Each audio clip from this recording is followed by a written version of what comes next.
In this section, you're going to learn how to shoot a film on your phone. You'll use your mobile phone or your tablet device to capture the audio and the visual for the film. This is the production phase of a film. You'll store the footage you shoot on your phone, and you're also going to edit the footage that you shoot in the exercises into a finished product on your phone in the post-production phase. Workflow is the process that takes your project from beginning to end. The first is the technical, how the image gets captured to your phone, saved, edited, and delivered. The process is the same whether you're using an iOS or an Android device. What's different are the apps, but not to worry, I'll explain how to use both systems. The challenge will be the ever-changing apps, the options, the software updates, but I'm sure you're used to that. This diagram shows the technical workflow in a practical way. The second component of workflow has to do with the project management of a film. Pre-production, production, and post-production. I'd like to go into some details of what each of these phases means. Pre-production is everything you'd need to do before you start shooting. In most films, the pre-production takes even longer than the production phase.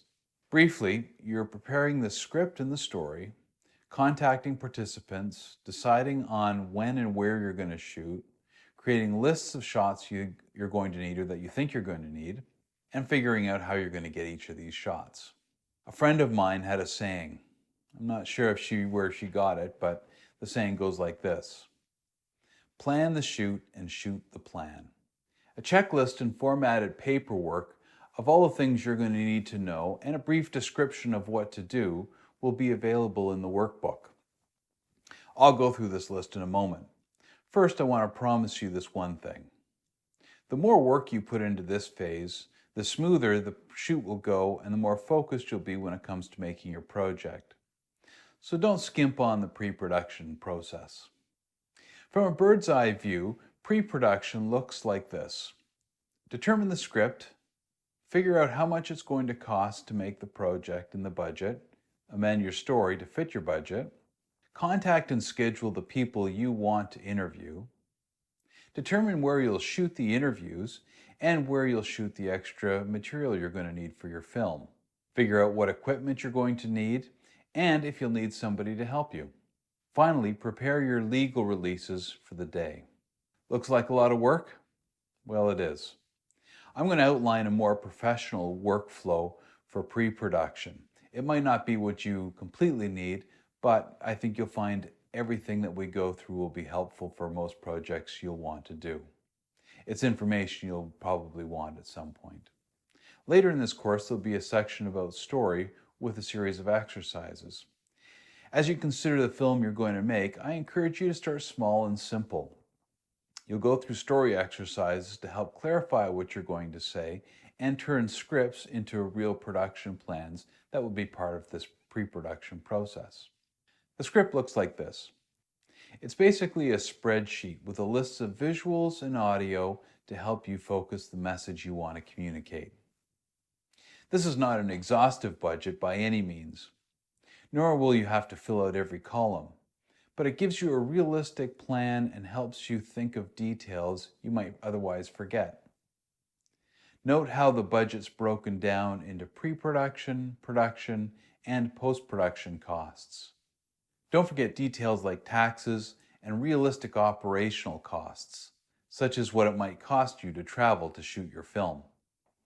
This workshop focuses on you using your mobile devices. But there are a couple of things I want to encourage you to invest in to make your videos look more professional, such as an inexpensive tripod and a cradle to hold your phone. The next level of filmmaking would include buying better audio equipment and some lighting. But let's take one step at a time. Pre-production is the time to determine and organize the video equipment you're going to need. In a larger documentary crew, you might have a camera person, a sound person, a lighting person, a producer, a production assistant, editors, sound editors, and the list goes on and on. But realistically, your crew is going to be just you, and maybe a helper if you're lucky. It's important that you have a source where you can collect all this information about the people you're interviewing. This includes their phone numbers, addresses, and some information to remind you who they are and why they're important to your video. A release is simply an agreement that your participants sign to allow their images, their audio, and their content to be in your video. These legal documents protect you if someone decides they want to take legal action against you because they don't like what they've said on film, they do not like the way that you have portrayed them on film, or they think that you're making some money from the film and they see this as an opportunity. We want to expect the best of people, but it's your professional obligation to protect yourself and your organization. This release includes people, places, and properties such as art and music. Have a participant sign it before you start filming. One of the biggest aspects of project management is keeping your project on track. A schedule helps list your interviewees and your locations to ensure that you get everything that you need. There are a lot of details to consider during pre-production. If done thoroughly, you'll reap the rewards in the production phase because things will go a lot more smoothly. Not perfect, but better. The production phase is pretty straightforward. This is the period where you acquire the assets you need for your film. Essentially, you do all the shooting. What are you collecting? Interviews is the most obvious thing. You want to see and hear what people have to contribute for your film. The second detail is to shoot B-roll. These are visuals that you want to use that go along with the interviews. B-roll helps demonstrate what your interviewees are saying. They show the event and they follow the process. They keep your film visually interesting.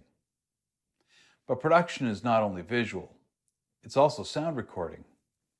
What audio do you need for your film? These include speeches, events, people and crowds, location, sound, and music. As you continue developing your skills telling stories with video, you'll come up with creative ideas for using audio. But for now, keep it simple. After you've done all the shooting, you move into the post-production phase. Here's where you edit all the audio and the visuals into the story to distribute for your audience. Because we're learning the mobile workflow for making videos, the device you use to shoot your video will also serve as the device you use to edit your content. You're going to bring these video clips stored in your photo apps into an editing app. But what editing app to use? I'll demonstrate that and some of the most popular and commonly used apps for iOS and Android.